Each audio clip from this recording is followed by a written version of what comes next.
So once again we are here for discussing the chapter 1C, that is measurement of time and simple pendulum. What is a simple pendulum? A simple pendulum is simply a flexible string, a inextensible string. That means when you tie a heavy bob with it, it will not extend it, okay, and it will be oscillate like this, only oscillate.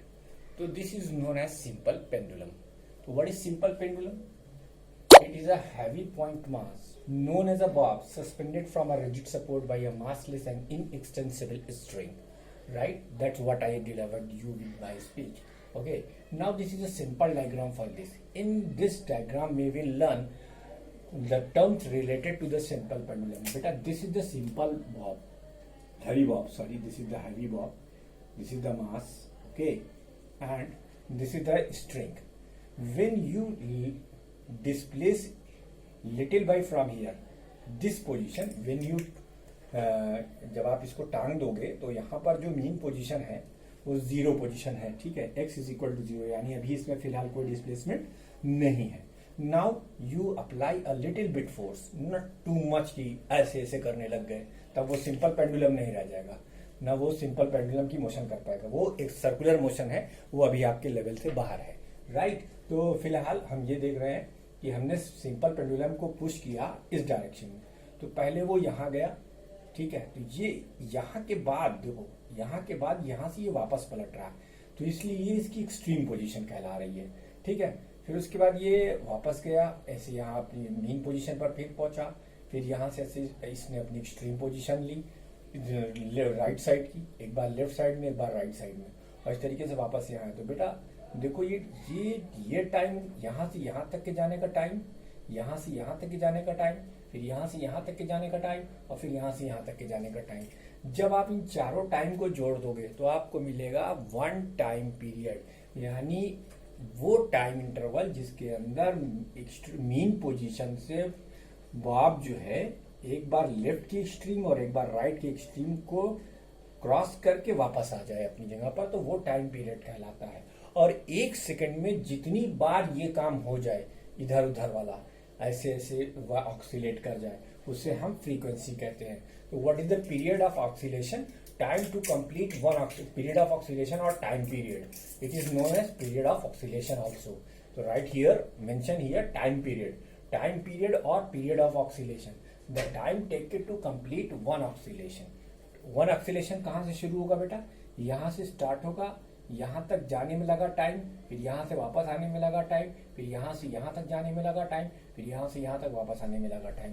ये जो पूरा time है, ये चारों time को अगर आप जोड़ दोगे तो वो जो टाइम निकलेगा वो आपका टाइम पीरियड होगा. उसके बाद एक सेकंड में कितनी बार वो ऑक्सीलेट किया, हाउ मेनी ऑक्सीलेशंस, मतलब इधर से जाना, इधर जाना और इधर जाना, कितनी बार इसने कंप्लीट किया, ये फ्रीक्वेंसी होती है. टाइम पीरियड चूंकि टाइम है इसलिए उसकी यूनिट क्या है? सेकंड है. ये यूनिट लिखी हुई है और इसे यूजुअली हम कैपिटल टी से डिनोट करते हैं. उसी तरीके से फ्रीक्वेंसी को यूजुअली हम एफ से या एन से डिनोट करते हैं. ये फ्रीक्वेंसी को डिनोट कर रहा है, एफ और एन. ठीक है. और इसकी जो यूनिट है वो पर सेकेंड या हर्ट्ज होती है. 1 हर्ट्ज इज इक्वल टू 1 पर सेकेंड, यानी आप यहाँ चाहो तो एक चीज बढ़ा सकते हो, 1 hertz is equal to second की पावर -1. तो ये इसको नोट डाउन कीजिए, फिर हम आगे प्रोसीड करते हैं.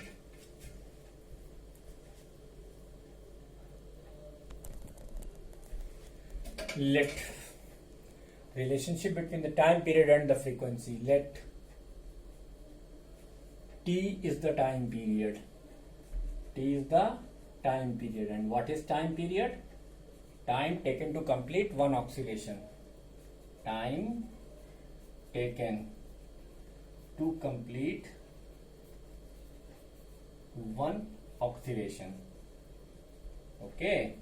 So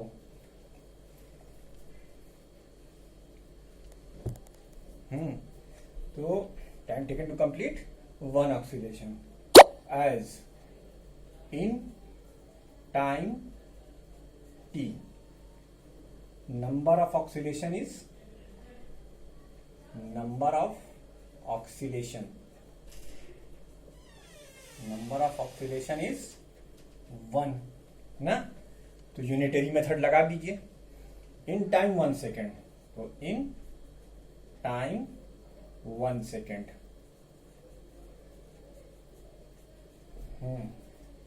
ठीक है, तो नंबर ऑफ ऑक्सीलेशन कितना हो जाएगा?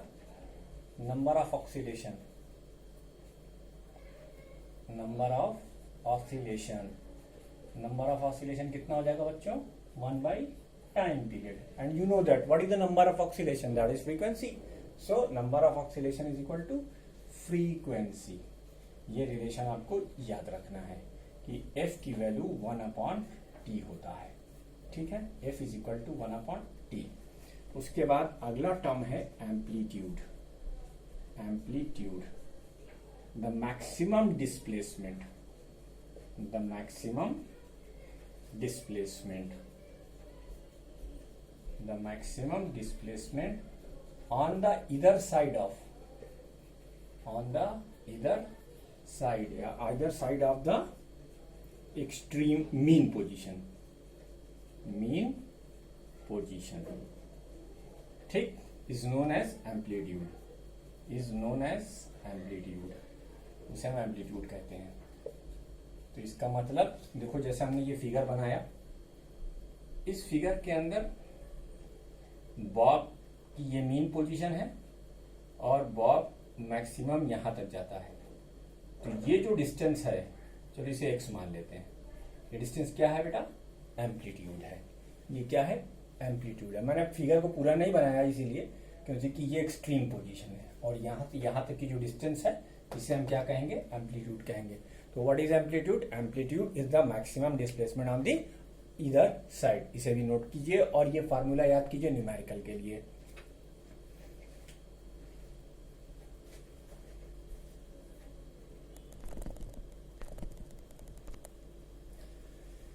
अब उसके बाद अगला टर्म है effective length of a pendulum.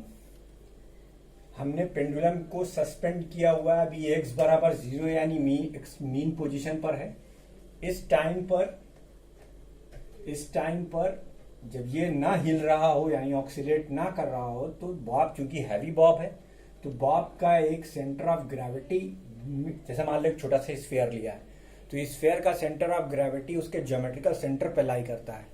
तो ज्योमेट्रिकल सेंटर से लेकर पॉइंट O तक के बीच की, यानी यहां से लटका हुआ था point of suspension, point of suspension और G के बीच की जो लेंथ होती है उसे हम पेंडुलम की इफेक्टिव लेंथ कहते हैं। ठीक है, अब यहीं से हम थोड़ा सा ट्रैक चेंज कर रहे हैं। इसके बाद हम एक नई चीज आपके लिए लिख रहे हैं पहले, जो कि एकदम लास्ट में दी हुई है आपकी बुक में, लेकिन मेरे हिसाब से वो पहले पढ़ा देनी चाहिए। Time period of a simple pendulum. Simple pendulum, आपको ये जानकर बहुत खुशी होगी कि आपको इसका डेरिवेशन नहीं करना है। इसके लिए आपको सिर्फ ये फार्मूला लिखना है। It is given by t is equal to 2 pi under the root L upon G, where L is equal to effective length. L क्या है? इफेक्टिव लेंथ है। बच्चों पूरी लेंथ नहीं लेते हैं, याद रखिएगा, यहां से यहां तक की लेंथ नहीं लेंगे हम। लेंथ जब भी लेंगे सेंटर ऑफ ग्रेविटी और पॉइंट ऑफ सस्पेंशन के बीच में लेंगे, इफेक्टिव लेंथ। और दूसरी चीज यहाँ पर जो G दिया हुआ, ये एक्सीलरेशन ड्यू टू ग्रेविटी है। ये क्या है? Acceleration due to gravity, due to gravity. अब देखो, इस रिजल्ट से हमें दो बातें निकल कर आ रही हैं। क्या क्या? ये आपको याद रखना है। नोट नंबर 1, हम इसे नोट बनाकर लिख देते हैं। नोट नंबर 1, इस फार्मूले में अगर 2 पाई को हटा लिया जाए 1 सेकंड के लिए, तो फिजिक्स का एक रूल है, जब हम इक्वलिटी को हटाते हैं तो फिर हम प्रोपोर्शनैलिटी का साइन लगाते हैं। इस फार्मूले में देखो, t directly proportional to L under root L। इसका मतलब क्या हुआ कि when the length of the string will be increases, time period will be increases, क्योंकि directly proportional है। That is when length is increases, time period increases। When length, effective length बेटा, कौन सी length? Effective length। When length is increases, time period increases, time period increases, ये increase करेगा, ठीक है। और दूसरी नोट आपने क्या लिखनी है, ये देखिए T inversely proportional to 1/√g है। इसका मतलब जैसे जैसे आप हाइट पे चढ़ेंगे वैसे वैसे जी कम होगा, जैसे जैसे जी कम होगा वैसे वैसे टाइम पीरियड बढ़ेगा, यानी हम that is when G increases T decreases and vice versa, when G increases when G decreases T increases, when G decreases T increases. ये दो रिजल्ट हो गए हैं। अब तुम ये वाला रिजल्ट थोड़ा सा तुम्हारे बाउंस कर गया होगा। देखो बेटा, हम लखनऊ में हैं, अब अगर आजकल लॉकडाउन चल रहा है, अगर आपका क्लासरूम होता तो क्लासरूम के बाद हम आपको लेबोरेटरी में ले जाकर ये एक्सपेरिमेंट करके दिखाते कि हम एक क्लैंप स्टैंड लेते हैं, उसमें एक लंबा सा 1 मीटर का धागा बांध देते हैं और हमारे लैब में बॉब रखे हुए हैं, उस बात को लटका देते हैं, वो हो गया सिंपल पेंडुलम। लेकिन लखनऊ में जी की वैल्यू कुछ और है, मुंबई में जी की वैल्यू कुछ और है, न्यूयॉर्क में जी की वैल्यू कुछ और है। जी की वैल्यू हर जगह एक जैसी नहीं है, और किसी भी सिंपल पेंडुलम का टाइम पीरियड डिपेंड करता है किस पर, स्ट्रिंग की लेंथ पर और एक्सीलरेशन ड्यू टू ग्रेविटी पर। लेंथ बढ़ाने से बढ़ता है और जी कहीं बढ़ता नहीं है। जी की सबसे मैक्सिमम वैल्यू सी लेवल पर होती है 9.8 मीटर पर सेकंड स्क्वायर।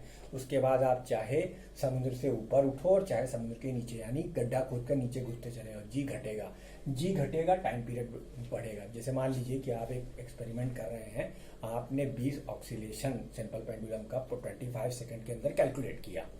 अब आप वही सेटअप उठाकर मुंबई चले जाओगे तो आपको, चूंकि जी घटेगा, जी बढ़ेगा, जी वहां पे ज्यादा होगा, तो वहां पर आप देखोगे कि आपका जो टाइम पीरियड है 25 सेकंड नहीं रह जाएगा, वो कुछ कम हो जाएगा। क्यों? क्योंकि वहां जी की वैल्यू बढ़ गई है। या आप लखनऊ से उठकर हिमालय की चोटी पर पहुंच जाओ, ऐसा पॉसिबल है नहीं है, मत जाना, बहुत ठंडक पड़ती है वहां पर, लेकिन अगर आप पहुंच गए तो जी वहां भी डिक्रीज करता है। तो मान लो यहाँ अगर उस पेंडुलम ने 20 ऑक्सीलेशंस के लिए 25 सेकंड का टाइम लिया है, तो वहां वो फिर कम टाइम लेगा। क्यों? क्योंकि जी ज्यादा टाइम लेगा। क्यों? क्योंकि जी घट रहा है। तो जी कहाँ सबसे ज्यादा होता है? समुद्र के तल पर। समुद्र तल अपने यहाँ कहाँ है? मुंबई में है, चेन्नई में है, या जितने भी कोस्टल एरियाज है वहां पर आप उसी एक्सपेरिमेंट को करोगे जो आप लखनऊ में कर रहे हो, तो आपको वहाँ एक जैसी वैल्यू दिखाई देगी। लेकिन अगर आप डिफरेंट लोकेलिटी और डिफरेंट एरिया पे टाइम पीरियड कैलकुलेट करोगे तो डिफरेंट दिखाई देगा। इसको नोट करो, तो फिर हम तुम्हारी बुक की सबसे माइटी चीजें तुमको समझाने की कोशिश करते हैं। इसको नोट कर डालो।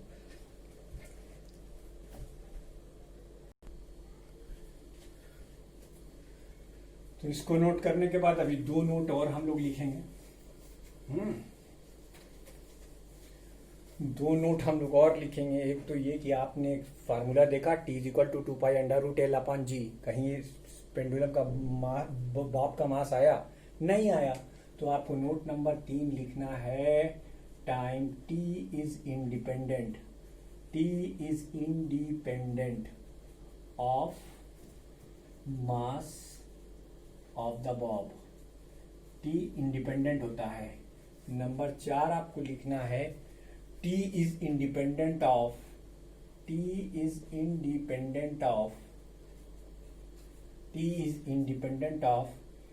एम्पलीट्यूड। एम्पलीट्यूड से भी इसको फर्क नहीं पड़ता। क्यों नहीं पड़ता बेटा? क्योंकि टाइम पीरियड के फार्मूले में ना मास आया ना डिस्टेंस आई। किसकी? मीन पोजीशन से एक्सट्रीम पोजीशन के बीच की, जिसे हम एम्पलीट्यूड कहते हैं। तो इसलिए हम क्या कहेंगे? हम कहेंगे कि ये डिपेंड नहीं करता। ठीक है, ये 4 पॉइंट हो गए। ये आपके एकदम लास्ट में दिया हुआ है, ठीक है, लेकिन आप इसे पहले करेंगे। अच्छा, चलो उसी फार्मूले को हम फिर से लिखते हैं। देखो, अब तुम्हें और कुछ सिखाता हूं। We know that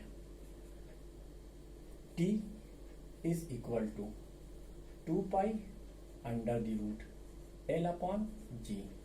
squaring both side, आप दोनों साइड का स्क्वायर कर दीजिए। Squaring both sides, what you will get T square is equal to 4π² L/g। अब तुम्हें मैं फिजिक्स का लॉ बताता हूँ बेटा। 4 क्या है? कांस्टेंट है, और पाई सर्कुलर कांस्टेंट है, इसकी वैल्यू 3.14 होती है। कहने का मतलब ये है कि 4 और 3.14 दोनों के दोनों कांस्टेंट हैं। जब कभी तुम्हें ऐसी सिचुएशन मिले कि कुछ कांस्टेंट हो और ये लेंथ और ये एक्सेलरेशन ड्यू टू ग्रेविटी ये वेरिएबल हो सकती हैं, ठीक है, आप लेंथ घटा बढ़ा सकते हो और जी घट बढ़ सकता है, तो ये दोनों वेरिएबल हैं, लेकिन 4 और पाई स्क्वायर कांस्टेंट है। तो बच्चों हम इसे लिख सकते हैं क्या? हम इसे लिख सकते हैं टी स्क्वायर, सॉरी एक मिनट, इसे ऐसे लिखें जी उधर ले गए तो 4 pi square into L upon T square. G is equal to 4 pi square G is equal to 4 pi square L upon T square. बेटा इससे हम इस एक्सपेरिमेंट के थ्रू हम किसी भी प्लेस पर एक्सेलरेशन ड्यू टू ग्रेविटी की वैल्यू कैलकुलेट करते हैं। ये एक्सपेरिमेंट आपको लेबोरेटरी के अंदर मैं करवा दूंगा। एक्सपेरिमेंट कैसे होता है जो मैंने आपको पहले बताया कि आप 1 मीटर की स्ट्रिंग लेंगे, उसमें आप एक बॉब को टांगेंगे और एक स्टॉप क्लॉक लेंगे और पेंडुलम को हल्का सा ऐसे पुश करेंगे तो पेंडुलम ऑक्सीलेट करना शुरू करेगा हल्का हल्का। बस कोशिश ये करना है कि वो अपनी लीनियर पोजीशन को ना छोड़े, मतलब बहुत ज़्यादा ऑक्सीलेट ना करे, वरना ये लीनियर ना होकर एंगुलर मोशन हो जाएगी। तो उस केस के अंदर हम देखेंगे कि 20 बार वो ऑक्सीलेशन कितने देर में करता है। यही एक्सपेरिमेंट पूरा आपकी बुक में समझाया गया है और इसी के ऊपर आपके एक टेबल बनी हुई है। अगर आप वो टेबल बुक में देखोगे तो उसके अंदर जो उन्होंने लिखा है कि हमने पेंडुलम की लेंथ, पेंडुलम का टाइम, मैं इसे एक्सप्लेन करता हूँ, आप पहले इसे नोट कीजिए कि ये जी को पाने का एक तरीका है ना, जी को पाने का एक तरीका है। अब इसी तरीके से एक चीज और निकल कर आती है, ठीक है, मैं बताता हूँ, इसे नोट कर लीजिए आप।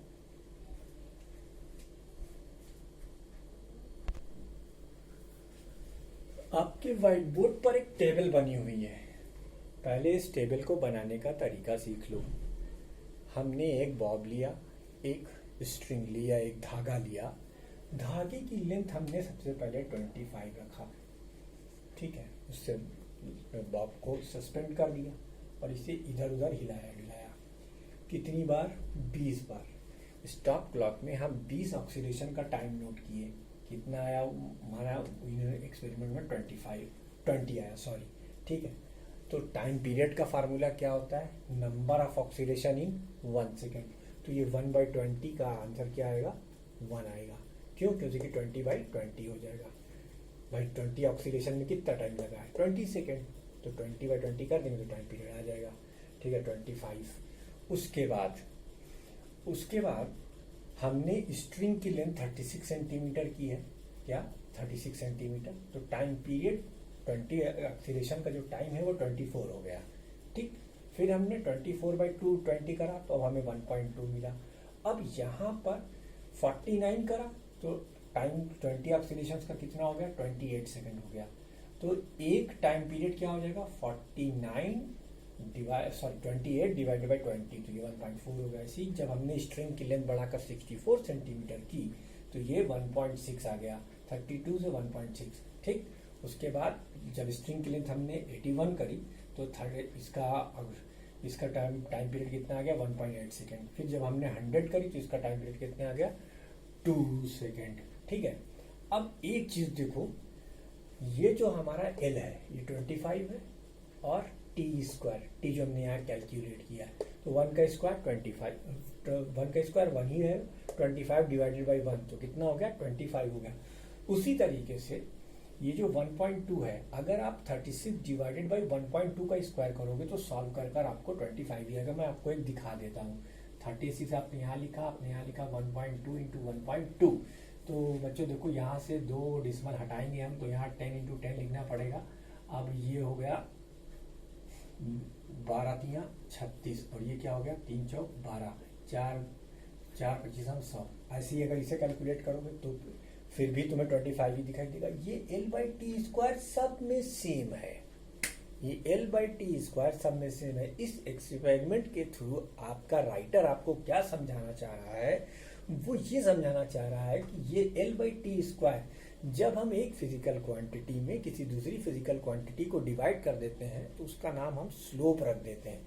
हैं। इसमें जो ऊपर वाली क्वांटिटी होती है वो वाई एक्सिस पर और जो नीचे वाली क्वांटिटी है वो एक्स एक्सिस पर रखी जाती है, या कुछ केसेस के अंदर ये वाली क्वांटिटी वाई एक्सिस पर और ये वाली क्वांटिटी एक्स एक्सिस पर। तो इसका जो रेशियो आएगा उसे हम क्या कहेंगे, स्लोप कहेंगे।